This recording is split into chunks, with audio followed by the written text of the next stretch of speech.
Hi everyone, welcome back to my channel. In today's video, I'm going to be hashing out week 4 of Air Force basic military training. So if you guys have been following me thus far, you know that I have encountered quite a bit on my Air Force BMT journey. Nonetheless, it was very rewarding and I'm grateful for the opportunity and all of the amazing experiences and memories that I now have as a result of joining the Air Force. Now, if you want to know all about week 4 and what I endured, keep on watching. Starting out our week on Sunday, we were still in our boot phase in. So we were, still wearing our boots the beginning of the day and then ending it out with our tennis shoes. I believe it was from lunch all the way down to dinner. Typically on Sundays, you have a lot of RLA, clipping strings, making sure your uniforms look good for the following week. So again, typically Sundays is just RLA. You might have some drills, something like that, but it's nothing crazy.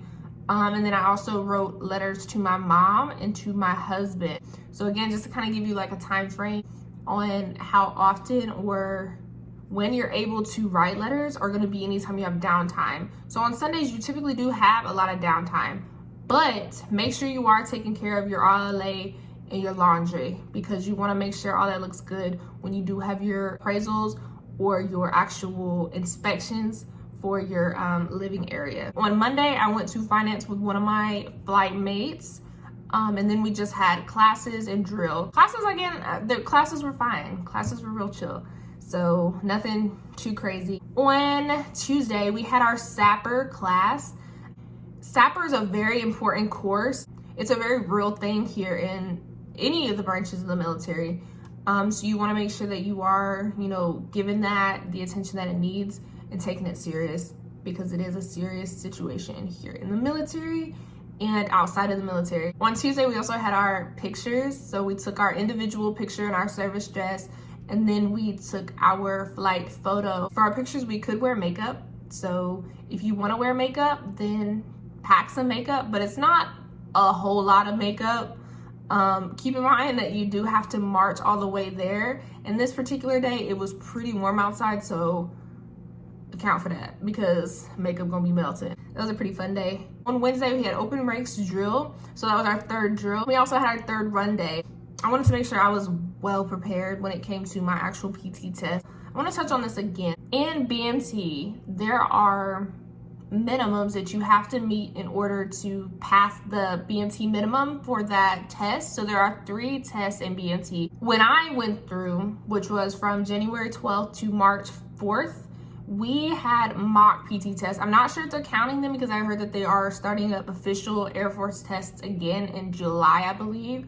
But once you get to BMT, they'll clarify that for you. Nonetheless, you want to put forth your best effort and you want to make sure you're still meeting, all your requirements. And while they do have like BMT requirements or BMT minimums for each test, you should still be shooting for the Air Force minimum because that is what's going to make or break you when you are taking your actual PT test. But just to kind of like ease some people's minds, I've gotten a couple questions as far as passing like push-ups or sit-ups. Everyone struggles in their own like categories, but you have minimums for each category. On our very first PT test, my struggle was push-ups.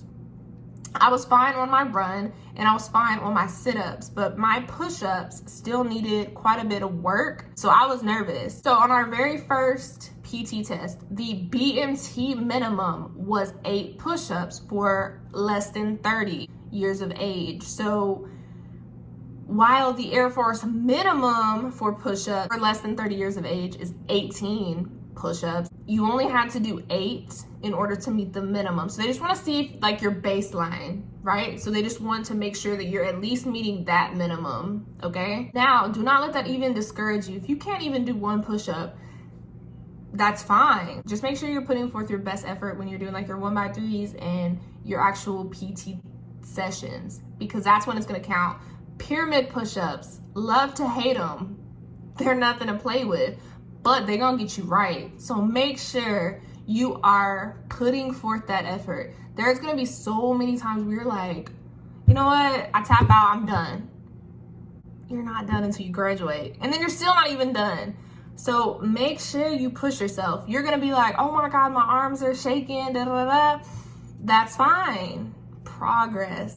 Working hard requires effort, okay? So it's not gonna be easy, but it's not gonna be impossible. So that's that. So each test, you have those minimums. Make sure you're reaching those, but also make sure you're shooting for the Air Force minimum, okay? Because that's gonna count on your last PT test. They're not gonna go off like, oh, you have 14 push-ups on this one.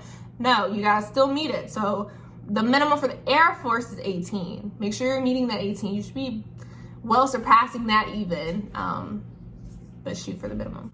On Thursday, we had our appraisals over RLA. In the last video, I said we had our appraisals. Technically, that was just like RLA preparation. So we did not have our first appraisal until week 4, and that was on Thursday. Like I said, I failed both of them. Just being completely transparent. It was over really small things, but those small things led up to bigger things, aka I failed. Some of the areas that I messed up on, so simple, y'all. It's quite embarrassing actually, but so for instance, our duffel bag, the green duffel bag, there's a specific way you have to fold the duffel bag, and there's a specific way it has to be placed into your wall locker. Make sure the handle's facing up. That's all I'm gonna say. So yeah, little stuff like that. I don't know how it flipped itself because I'm pretty sure I put it in there right, but apparently I didn't. So it's just that small attention to detail that's gonna get you every single time if you fail to pay attention to it. Also had PT on this day. It was raining. You will not do PT if there is lighting within a 5-mile radius of the base. So we were actually able to do PT inside, which was really cool because our MTI actually played music for us. So that was a fun little PT session. We also had our 10-minute phone call on Thursday. So our designated day for phone calls was Thursday. I'm not sure if that's like, you know, a standard or whatever, but ours was Thursday. So we had our 10-minute phone call. Friday was just more of RLA appraisals. So that was just continuation. On Saturday, we had an extra phone call before the holiday weekend. So our MTIs were going to be going on that Monday. And let me tell you guys, Monday, all hell broke loose.